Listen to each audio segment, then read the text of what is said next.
à toutes et à tous, je suis Lydia Boutier-Bélé, échevine, donc adjoint au maire de Bruxelles. Et aujourd'hui, j'ai la grâce de parler sur Femme, connecte-toi.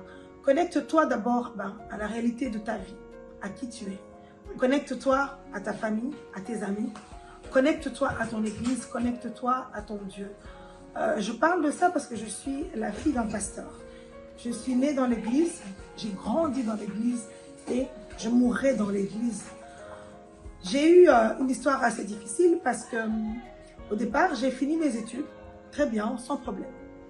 J'ai fini mes études en droit en Belgique. J'ai eu du mal à trouver un travail parce qu'il y avait des problèmes de discrimination et je me demandais mais qu'est-ce que j'allais faire. Je priais parce que je me disais c'est pas normal ce qui m'arrive. Seigneur, je te sers, mais j'ai du mal à trouver un travail. Et j'ai eu une orientation particulière parce que j'ai commencé à faire de la politique. Quand j'ai commencé à faire de la politique, je n'étais pas payée.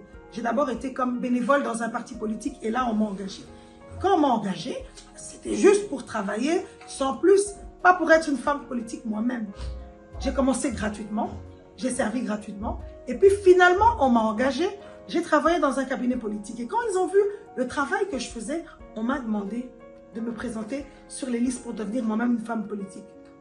J'ai été élue la première fois, directement à la première élection. Conseillère municipale à Bruxelles, j'avais 28 ans. Je pensais que la vie était facile et que vraiment, c'était bon pour moi que j'étais partie.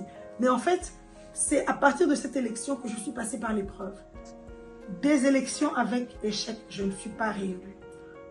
Chaque fois que j'essayais quelque chose, ça marchait un peu. Je ne peux pas dire que ça ne marchait pas parce que je servais Dieu. Donc, il me donnait toujours une petite réussite, mais pas celle que j'attendais. Et puis, finalement, après beaucoup d'épreuves dans ma vie familiale, je perds ce qu'il y a de plus cher.